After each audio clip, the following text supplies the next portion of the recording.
blood drinkers and everything else horrible in the world? My name is Podolsky, and well, get down with your well down steak, onions, silver bullets, crosses, etc. Because you know what, this is going to be one of those type of podcasts, I think, tonight, because we're going to be talking about, well, quite a few different things. We got two special guests in the house tonight. Whoop whoop. Anyway. So let's get right down to business, and that is we're here to talk about the upcoming, or should I say, the release of the Kickstarter campaign that has just dropped called JD it's from JD Oliva, and it's Harvest Moon. It's a special edition Kickstarter thing, and there's not much of a goal. There's a 500 goal, but we'll talk into that to see why it's so low, but it's it's nice to see that. It does look like the book is already out there, but it looks like, from the way the campaign described and how the press kit is he, well, trying to get it more out there with a new cover that is designed by the other special guest that we got with us tonight. It's Richard Clark. And if you don't know Richard Clark, then, oh man, have you been even reading comics or anything, really? So anyway, without further ado, welcome, gentlemen, and JD, Richard. Thank you for coming on. Thanks for having us, man. I'm super pumped up to be on here.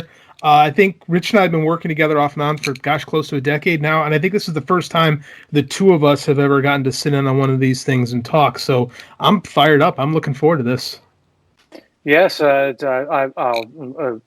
at the risk of being repetitive, I'll just say ditto. Thank you very much for having us on, Paul. And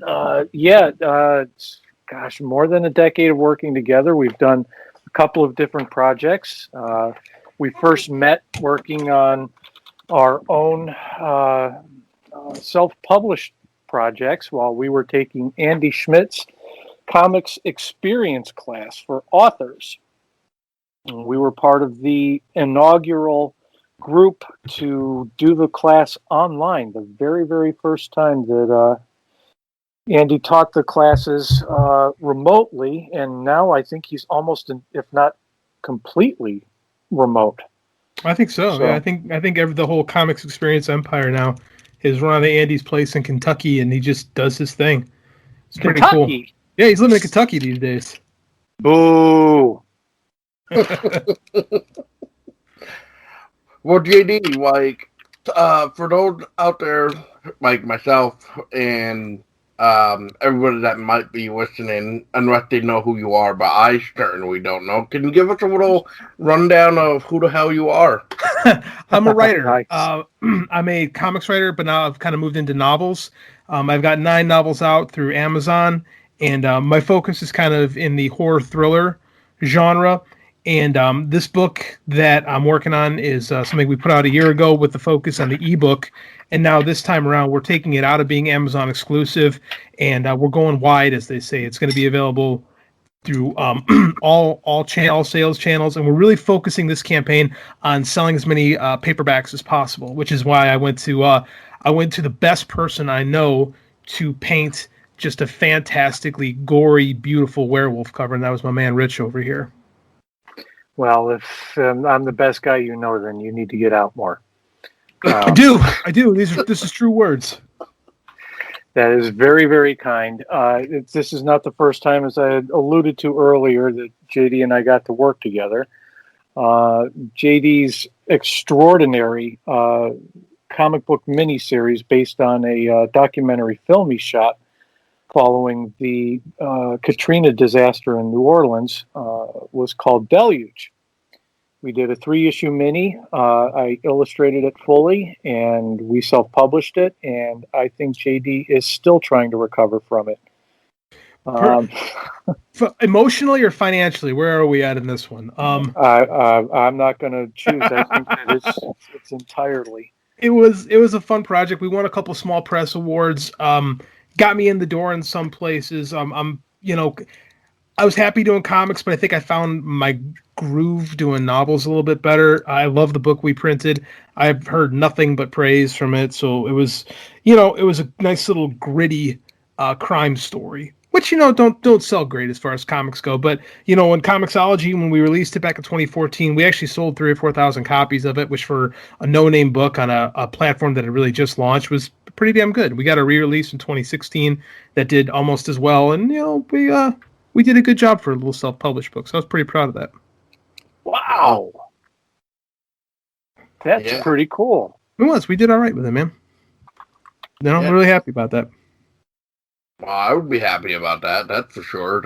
That's really good. That's amazing too. And I just will put a point in real quick is that the werewolf design that JD is talking about that Richard did is actually the podcast image. So that werewolf that you see in for this interview is actually the painting that Richard did for the cover for Harvest Moon for the upcoming special edition. Here's what's cool about this Kickstarter campaign. As I say, we're really focusing on selling as many paperbacks as possible. But what's really cool about this is if you just kind of dig it, we do have the ebook version available. We're debuting the audiobook version of Harvest Moon with this campaign too, which is really cool. But this image is so striking. It's so hauntingly beautiful that it's actually a reward tier. It's our highest ticket reward tier, and some lucky horror fan is going to be able to own this beautiful oil painting. I have one of the covers. Acrylic. I'm sorry, Rich. This is my ignorance from the art world showing through. This acrylic painting, thank you for correcting me, is going to be owned. I'm looking right now at the Deluge #3 cover that Rich painted and that I get to have in my office right now, and it's stunning, and it pains me to part with this. But at the same time, I paid for it, and I got to pay those bills. So it's going to be the kind of the big ticket item, the coup de grace, if you will, the crown jewel of this campaign. And I'm excited to do this. It's not something that people normally do in a fiction Kickstarter campaign. It's fairly common in the comic space, but I'm trying to take some of those lessons I learned from the Tyler James School of comics Kickstarters and applying them to the fiction world. And we'll see how it goes. It's kind of new. So I'm excited. I think people are going to really dig it when they see it, because I know I did. Now, how long is the campaign going to go for? We're going to go about a month. It's going to be 1 month. It's going to be the end of, we start Monday the 17th, and we'll go through September 18th, because it just worked out days-wise. And so we're going to look to get as much sales as we can in that 30-day window, 30-day plus window. Well, I mean, like I said, it's a reasonable goal. I don't see you not hitting it. So, and werewolves are usually a big hit. Novels seem to be a big hit on Kickstarter, just like comics are in the world nowadays, especially with COVID-19 in the air, or however you want to look at this thing. I mean, the best time is to read, and then because pretty soon we're all going to be bundled up in our own house because we can't go out anyway, unless we want to go get some hot chocolate or something and freeze our ass off, I guess. So you might as well read a book in the meantime. Exactly. Yeah, why not? Yeah, it's cool. Like what I'm really happy too is it's not just Harvest Moon available. There is a spin-off series from Harvest Moon called the Books of Jericho. Right now it's a 4-book series. All of those books are also available through the Kickstarter. So if you just want the werewolf book, which is again my big book, it's the #1 seller in my catalog, sweet, it's there for you. If you want a little bit more, we've got 4 other full-length novels right there for you, so you can get yourself 5 novels if you want to delve into this universe a little bit more. And again, both ebook and paperback. So I'm really kind of excited to put my foot out there and show people kind of what we're about. That's good.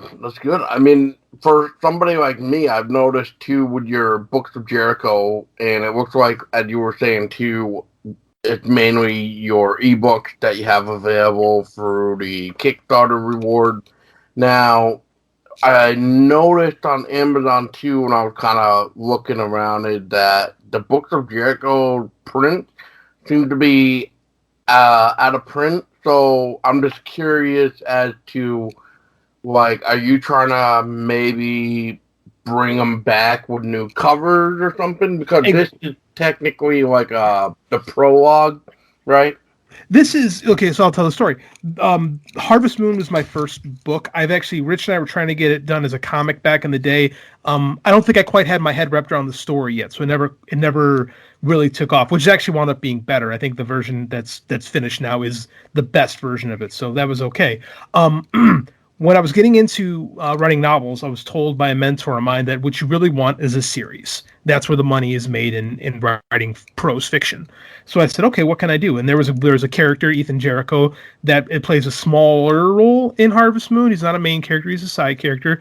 But I love the character. I'm like, okay, there's potential with him. So what I did was I wrote a short story that I could give away for free to kind of get people on my email list. It's a common tactic in, just to, get your name out there in being an indie writer. So I did that, and then I wrote the accompanying series, the Books of Jericho, and I noticed that there was I was having difficulty getting people from Harvest Moon into the series. And I think what I had done wrong was that I made that novella a part of the series, but there wasn't really a good bridge to go. My fault of going from Harvest Moon into the second book, Conspiracy Theory. So again, I was like looking for some advice, like what's wrong with this? What am I doing wrong? And he said, well, your free novel, which doesn't really connect to Harvest Moon, other than it has the character, there's like a giant gap here. So this isn't working. And my covers on the Books of Jericho were reading more thriller than they were reading supernatural thriller. So he's like, if I were you, I would just redo the covers. So I said, you know what? I'm doing this Kickstarter anyway. I'm going to pull the catalog right now, but I'm going to keep Harvest Moon up because it does make me some money in the shape that it's in right now.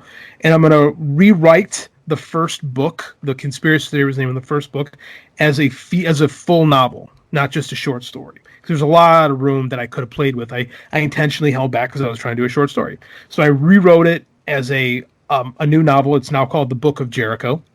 And the entire new series with brand new, spookier covers will launch with the Kickstarter. So it's not just Harvest Moon, but Harvest Moon is the big gun or the silver bullet, if you will. And the rest of the series accompanies it. And then now, again, it won't just live on Amazon. It's going to go to Barnes & Noble. It's going to go to Kobo. It's going to go to Apple iBooks. We're going to be everywhere rather than just living in the Amazon space.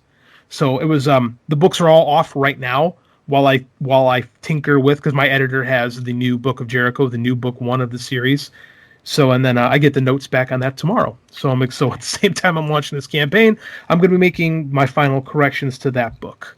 But yeah, all the covers are done. Books 2, 3, 4 finished. Ready to write books 5,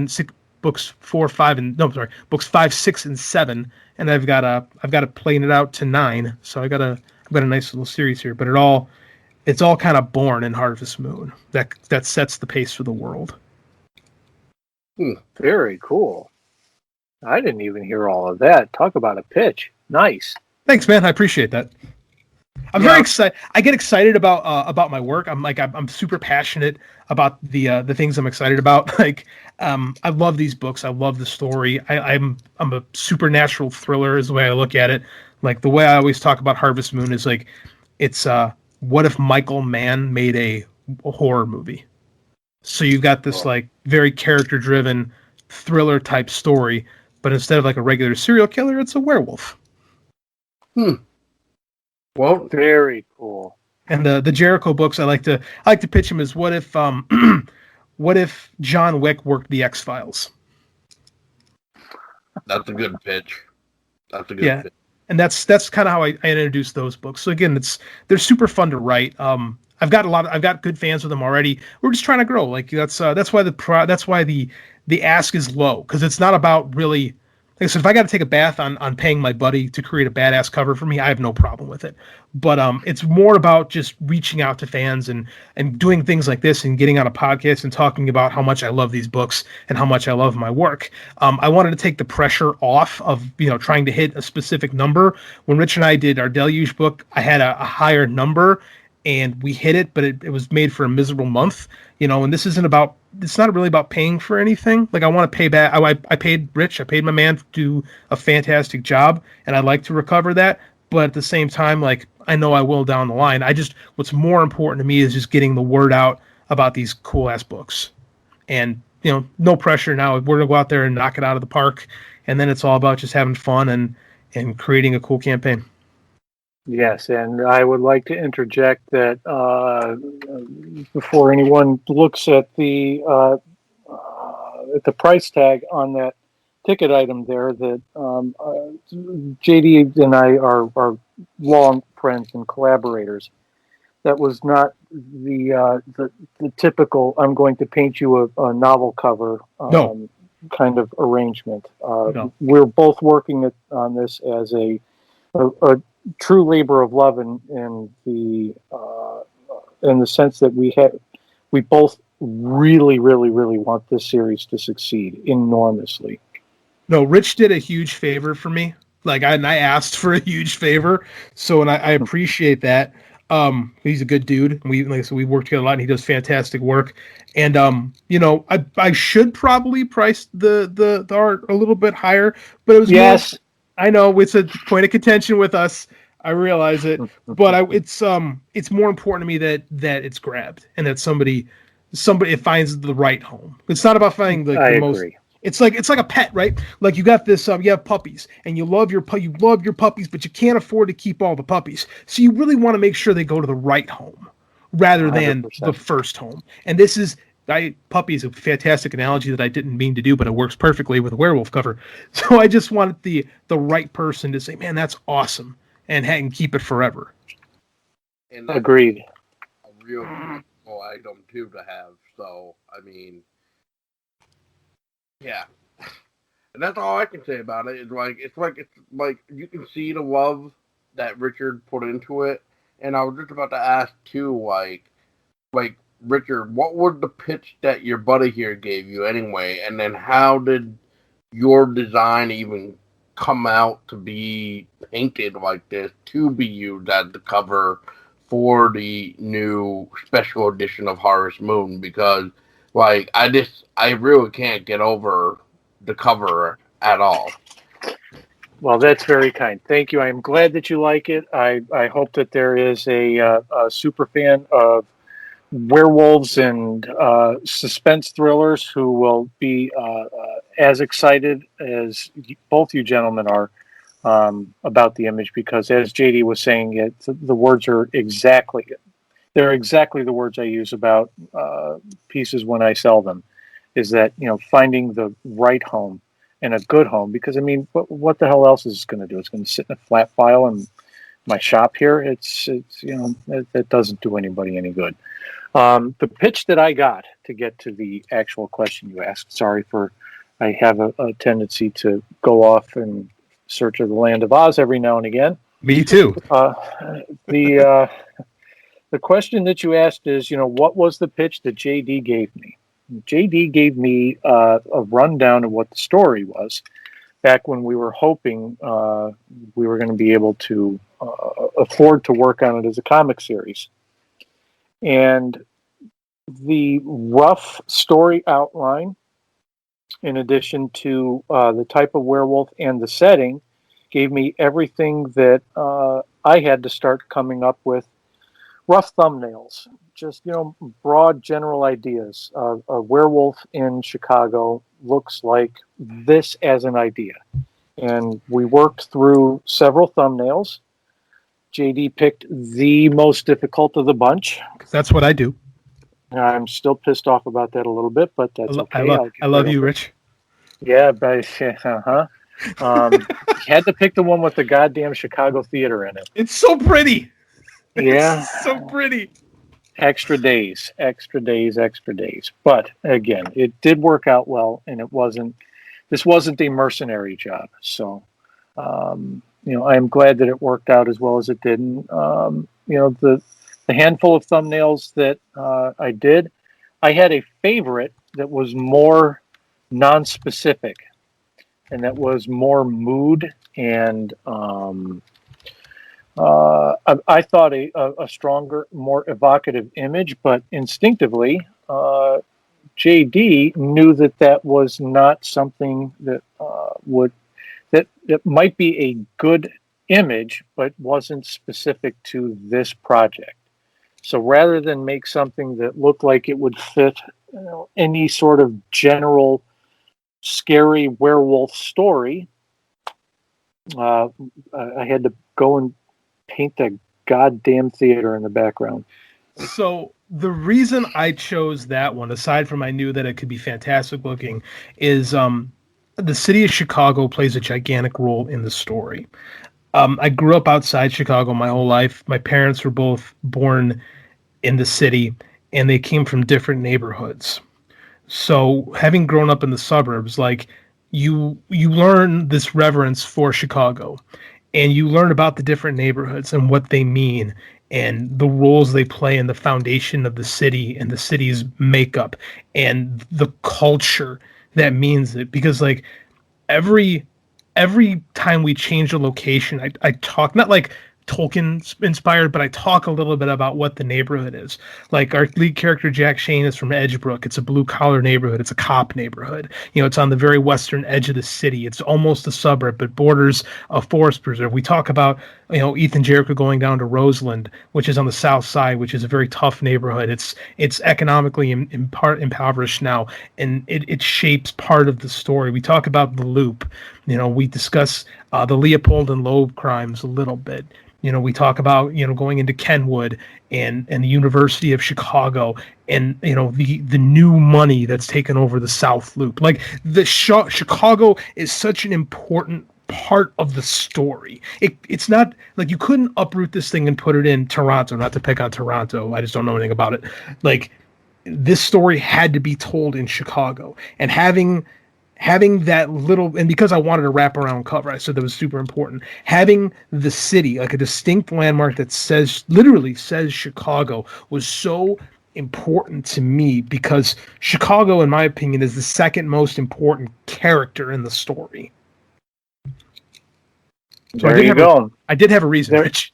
Oh, and I understand. And you're, as I said, you know, what does a werewolf in Chicago look like?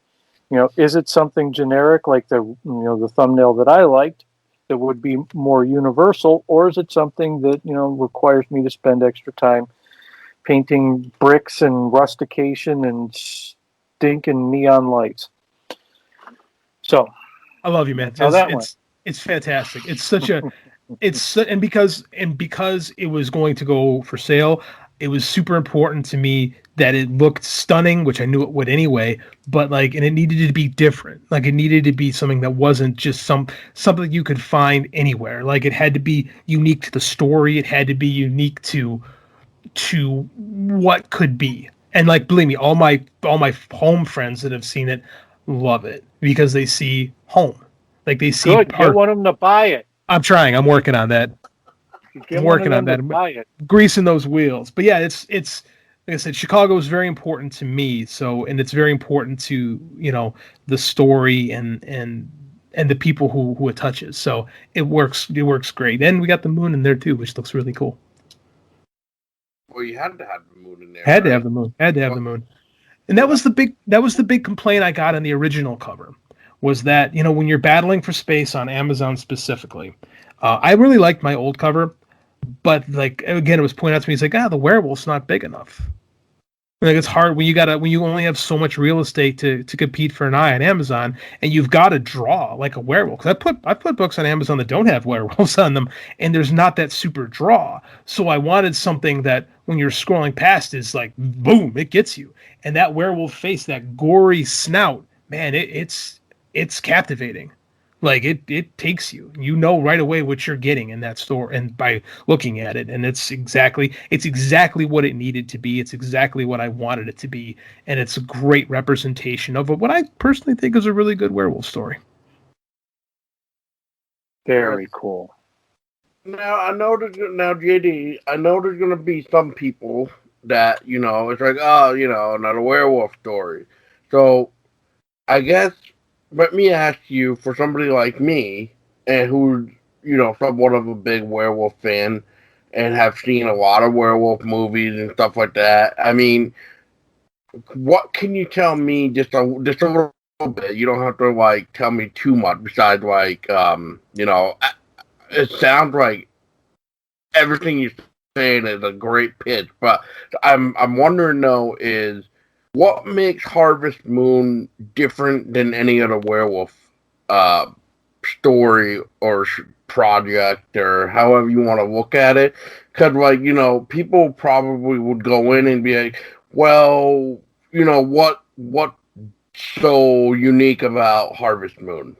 What I think separates this story from, I don't want to say typical werewolf fare, is one, we're treating it like a monster. Like, I think that what's been common in fiction, not just books, not just TV, not just films, but there's been a cultural zeitgeist overall to make the werewolf part of some grand mythology or some grand, line of just some like mythology. We're not doing that here. We're telling a monster story, right? And we're not doing it in a way that defangs a monster at all. It's a story about a man who has to confront his greatest nightmare. And when he's confronted with the reality of what that nightmare is, he has to make a choice. What separates Harvest Moon from the vast majority of werewolf stories is it's really about a person having to find something inside themselves and do something about it. Like, this is a monster story, but the monsters really aren't just the werewolves. Like, when I talk about how much it's about Chicago, it's about bad people, right? There's not a lot of, like, good people in this book. Like, it's a lot of compromises being made. Or in Chicago. That's why it works. Like, that's why it fits, because there's a lot of that. There's a lot of people needing to make compromises to get things done. We're treating this story with reverence. We're treating it with a sense of reality. Like, my goal was like I said, a Michael Mann movie with a werewolf. Like, I'm not trying to play tongue in cheek with it. I'm trying to sit there and create a story where, okay, there's a serial killer. It's something that nobody can accept. Nobody can accept this reality except one guy. Is it real? Is he going crazy? How do you deal with this situation?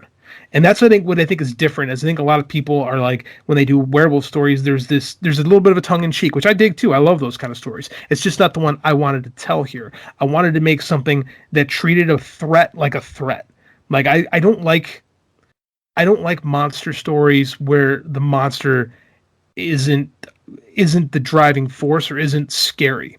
And what I tried to create here was a scary monster in both what it does and what it means. So I think that's what separates the story. And I think that it's a character-driven story. Like, it's not a plot-driven story. It's really about a father and a son and their relationship with each other. Right? The characters move the story. The characters are the ones who are impacted by it. Like, it's not just plot-induced stupidity. Like, it's about people and people dealing with something that shouldn't exist but does. And how do you deal with that? Kind of like a dog man, if you wanted to look at it like that. So, but you're not really trying to. Like, I think I know what you're trying to say, and I'm trying to put it into word too, where it's not, I'm trying to repeat what we already know too. But, like, it's like the real stories of when we hear people say, I think we saw a dog man, and even though I know something like this should not exist, but it's the whole process of elimination of, did I really just see a dog man in my real life? Even though, like in real life now, I'm dealing with my own problems of, quote, monsters versus this creature that is now roaming around town. Yeah, a lot of that. That's kind of the stuff I like to write. I like to write supernatural thriller because I'm intrigued. Real people and like the normal suburban life interests me. Like, I like to think that my books could exist in the real world, but it's the real world that's happening behind your shoulder that you don't quite see. Right? Like, there could be monsters and demons and all this stuff. We just don't see it because the world is so big and so vast, and we're so stuck in our regular lives that even even if there were monsters, maybe we wouldn't even acknowledge them because it would shake up the foundation of our comfort and reality. And that's what all the Books of Jericho are about. It's about this strange creature that shouldn't exist in one way, shape, or form, but yet is here and has to be dealt with. So that's the stuff that interests me, is like creating a world that feels very lived in and feels very real, and then throwing at you an unbelievable, I'll use that term because you can't believe it, situation. That makes sense. That's why I had to throw in the whole dogman thing, because, you know, we hear all the time people saying eyewitnesses of, you know, a dogman, and they can't believe it. But then yet when in reality, if you were to tell somebody that you saw a dogman, you're going to be looked at funny, like, dude, like, what's wrong with you? There's no such thing as monsters, even though your reality just got turned upside down because, you know, like, this creature is not supposed to exist, but here he is anyway, behind society. As we wake up every day, breathe every day, and go to work. But now it's like, well, because of what I just saw, and I know what I saw, it's going to change my life to do things that I used to do, but now I don't want to do it anymore. Especially if you know what it was going to do next and no one believed you. Or if you don't know what it's going to do next.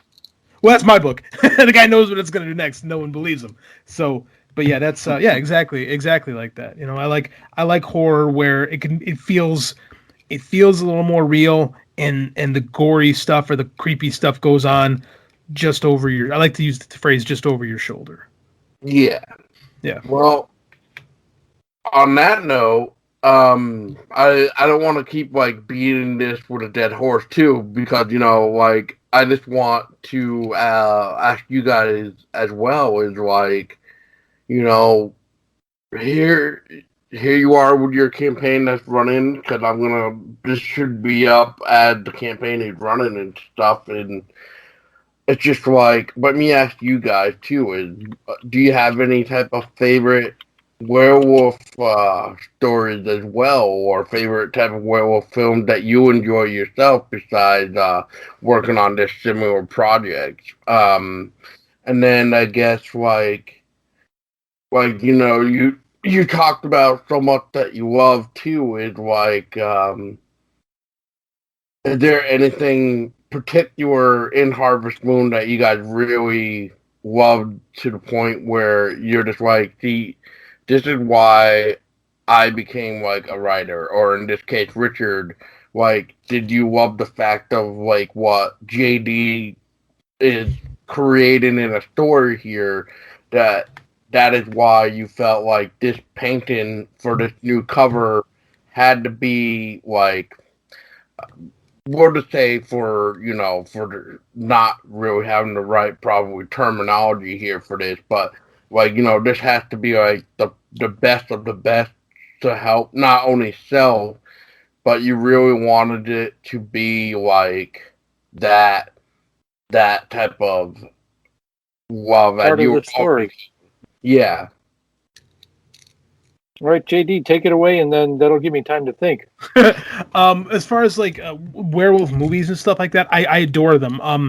I'm a child of the 80s, so most of my influences on horror go back to the what's called horror comedy films, but they aren't really comedy in the sense of they're knee slappers. They're more comedy, almost like the Marvel movies are comedy. Like the situation is dire and grim, but you're having fun when you're watching it. So I mean, stuff that I really drew to was like American Werewolf in London, The Howling, Silver Bullet. Those things are movies that really I dug growing up and were definite influences on my work. Like I love the original Wolfman, the Lon Chaney Jr. movie, excuse me. That had some major influence to me, just as creating it, just for helping to shape the story.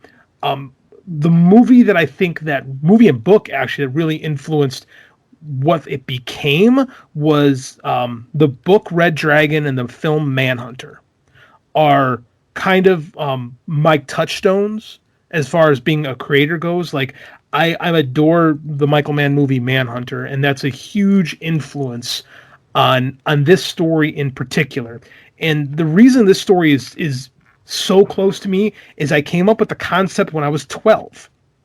Like, it was literally based on a short story I wrote in creative writing class, and it's grown up with me. As I have grown up, the story has changed. It's like I said, it's a father-son story. Growing up, I related a lot to the son character. Now, at my age, I have a son of my own, and I feel a little bit more for the main character. Like, I have a different connection to it. So, literally, it's been a part of me for so long that I'm super emotionally connected to it, and I've sat on it. Like, I've sat on this story. I've written it in different mediums several times because it's always evolved with me, and it's grown with me, and it's changed with me. And in the version that it is right now is the most complete and the most real to what I am as a creator and what it can be as a story that exists. And it's something that's super personal to me. Like a werewolf story shouldn't feel as personal as it does to me, but it is. Like, it is. It's my fascination and fear of the occult. It's my strained relationship with my father. It's all of that stuff wrapped into this super, thrilling, gory, nightmarish story. That's I don't know. It's kind of my brain all wrapped into one. So that's everything for me about why I just love this book. I'll start with the important stuff. Being older than you two fellows, I actually saw An American Werewolf in London in the theaters when I was a bit of a whippersnapper myself. I think it came out in the early 80s, so I was, probably 12. That movie has been an absolute beacon for me for a very, very, very long time. It mixed everything you want in a good movie. It just happened to be a horror movie. There was suspense. There was a bit of a mystery. There was relationships. There was humor. Everything about it. And then, of course, spoiler alert for a 40-year-old movie. There's the heartbreak at the end.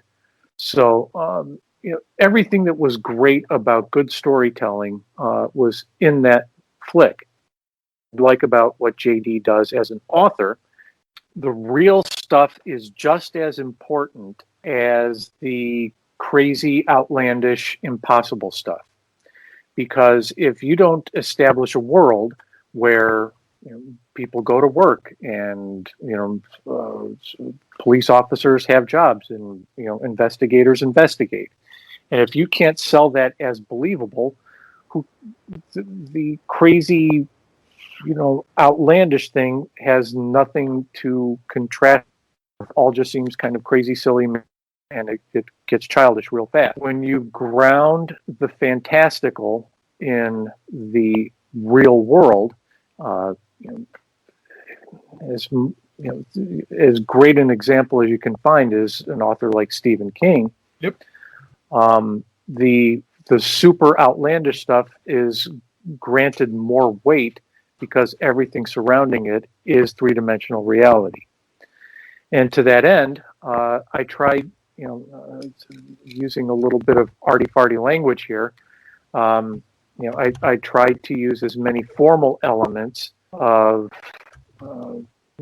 academic, real painting as I could within the constraints that I had to make this look like a believable three-dimensional thing existing in a real world with real light and real texture and all of that.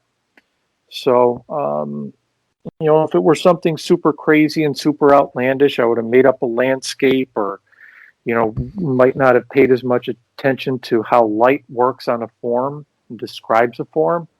But to that end, it's a real world, and I wanted this to look like a real thing that existed in a real world.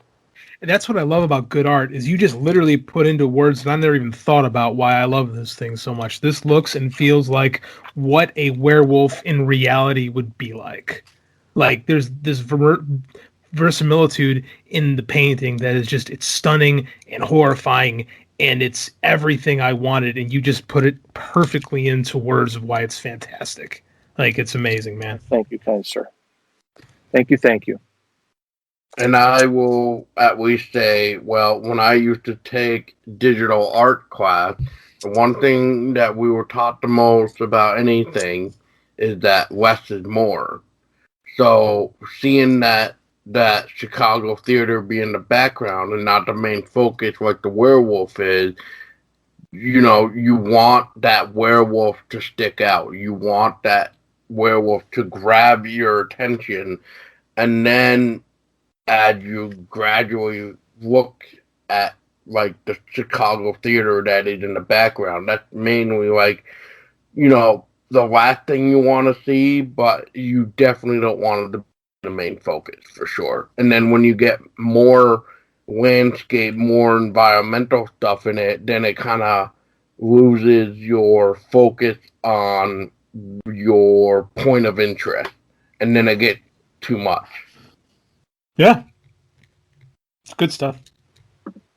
It really is. I appreciate getting to have a guy like Rich that I've worked with on a few occasions now, who's so good and, like, in my opinion, underrated. Like, he's so good at bringing life. Like, on our comic Deluge, like, it was this gritty, raw story, and he does such an amazing job bringing life to characters and making them feel real.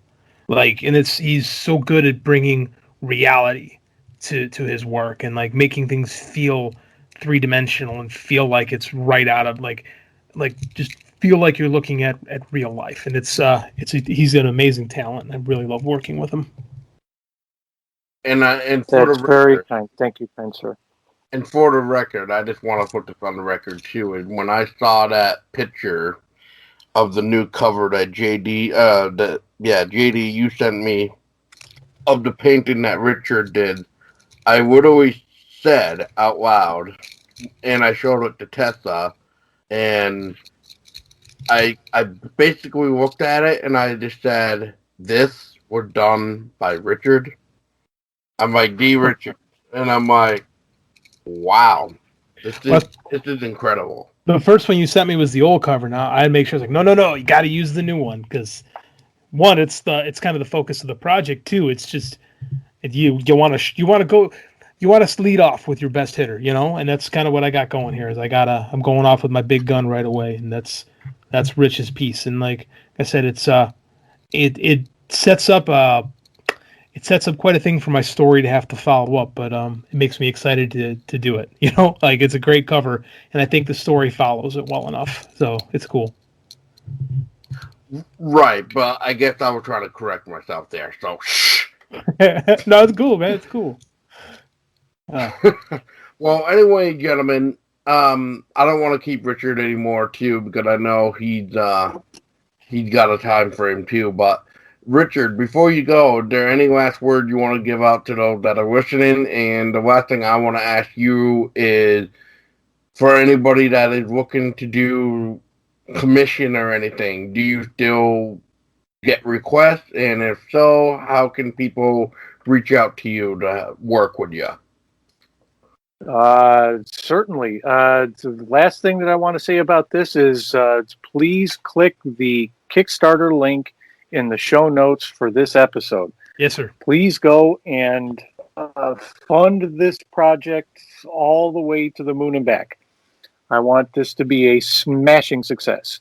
As far as my part goes, you can find me and my work at Zippy Studio. That's ZIPPY Studio.com.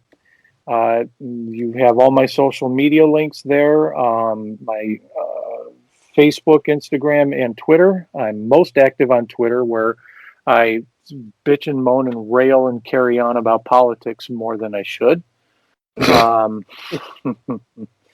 And as far as commissions go, hit me up on Twitter, hit me up on Facebook. Twitter, I'm at ZippyRich. That's ZIPYRICH, single P. I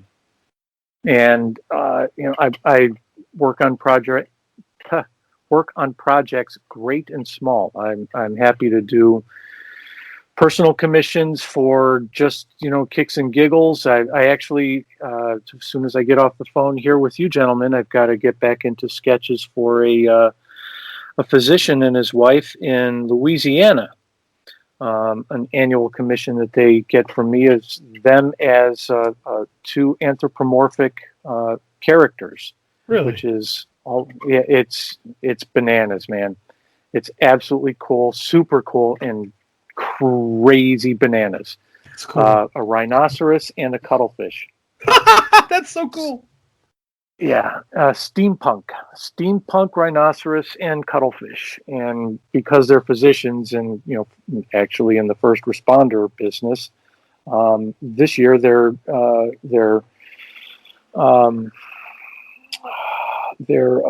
steampunk avatars are doing battle with coronaviruses. Ooh. When I say I'll do anything great and small or straight or weird, it does not get any weirder than that. Life of an artist, man. So, yeah, well, an artist for hire. Right. That's for sure. But again, zippystudio.com, ZIPPY studio.com, and Twitter at ZIPYRICH. Well, thank you, Richard. And we'll have you back on for your own show for sure. And for now, thank you so much for joining to talk about how much you hated working on. No, I'm joking. How much exactly. It was a misery. Pulling teeth. That's what I do to you, man. It's nothing new. Yeah. Well, Richard, you're a swell guy, and I hopefully after this coronavirus bullshit is over with, you'll be able to meet the little one with us at the cons and stuff. So it'll be fun. I'm looking forward to meeting her, and yes, for absolute sure, getting back to conventions and all the good stuff. And I look forward to coming back and talking John Carpenter's Tales of a Halloween Night this October. Cool. That's so cool. And a mental note to that is that I just heard on Amazon that I just don't want to say the official release date, but this is what Amazon says, is that Tales for Halloween Night Volume 6 has my birthday release for a release date. So that's kind of cool. Ooh. Yeah, exactly. So, but we'll talk that later on for sure. JD now. Couple things I want to ask you actually. So, the first one is, after your project gets funded, is there any plan for stretch goals? And 2 is, where can people find you? Because as I kind of was digging a little bit, I don't think you have your own website, right? At the moment, I don't. It's under construction. I've dragged my feet on it. JD, I do own I own jdoliva.com. I haven't done anything with it quite yet. It's something it's on my list of things I need to do. I am on Twitter at JD_Oliva. I got a Facebook page, JD Oliva Writer, facebook.com/JD Oliva Writer.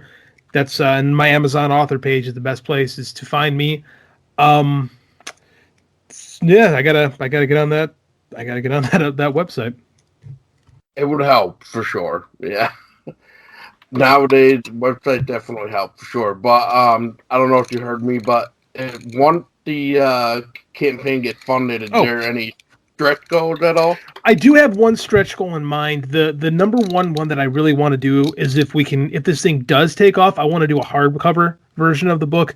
I don't want to throw the number out there because if we start getting close to it, I'll go for it. It changes the math greatly.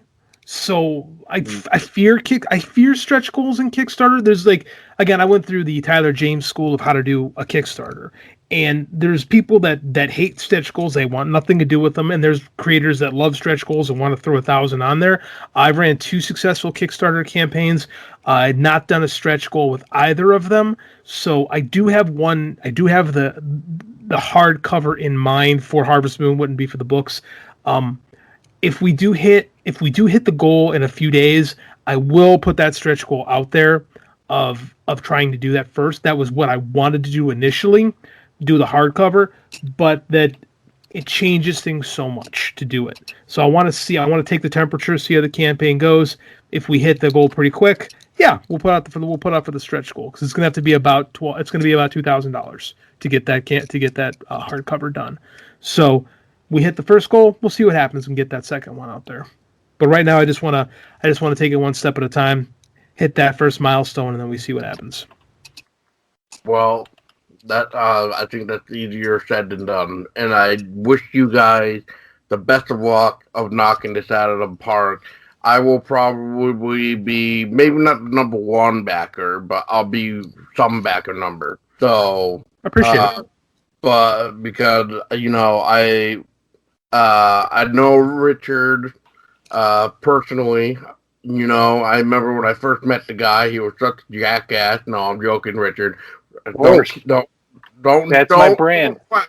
That's my brand. No, I mean Richard is a kind man. He gives his time to talk to his fans and people, and you know what? I appreciate and respect everything that guy has done, and just thank you, Richard, for allowing me to be part of your friendship, allowing me to be part of your crazy little world to be considered a friend.